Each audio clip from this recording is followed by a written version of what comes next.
માના દરબારમાં દયા કરે મારો બાપ અને આદિથી કરી તમે પધારો એટલે ભયો ભયો અને દાદાયું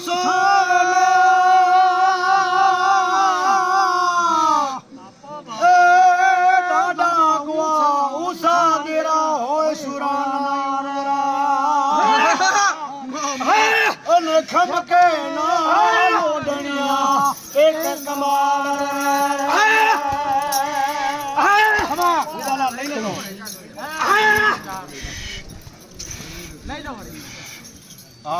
બાપો બાપો અને દાદા માથું એ દાદા ગવા માથું ઉતારી મેનું કે સરથારે બાપો બાપો એવો ખરો રંગ વેણુ પ્રમાણે ખેલ્યો એવો દાડે ગુએ ખરો રંગ ખેલ્યો વેણુ પ્રમાણ સવિછાયા હતા ગાયની વારે માથું ઉતારીને વધ્યું અને બાપ દીકરાનો સંવાદ જો વાંચજો એની માલિકો એમાં એને આ ત્રાગું કરવું પડ્યું એ વીરા નકરાય બેટીના બાપ નકરાય એમ તો કે ના નકરાય એવી શરમદશીલ કેવું મોટું મતું હશે લોકો માતા સાવન ભેગી હોય તો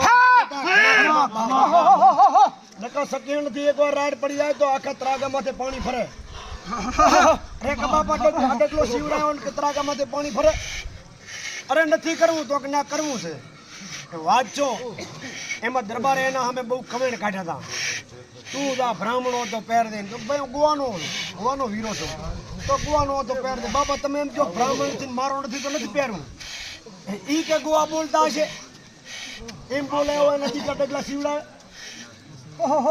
ખૂબ સમજાયા પણ વીરો માન્યા નહીં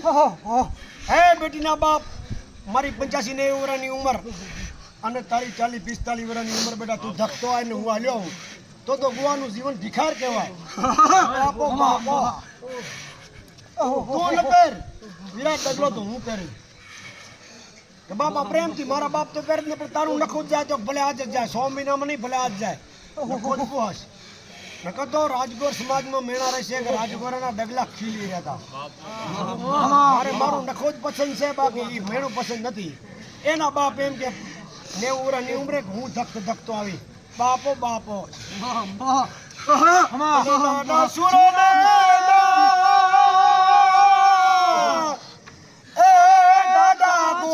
સુરાને સુરાપણા સોયલા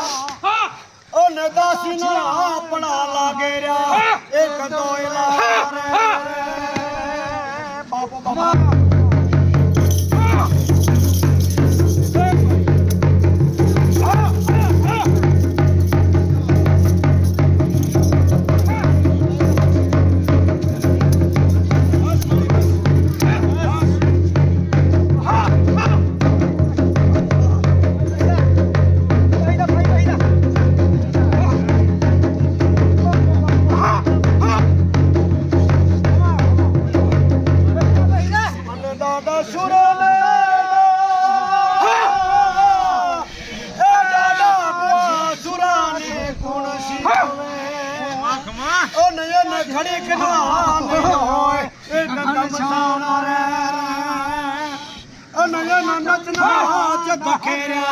એક મહાન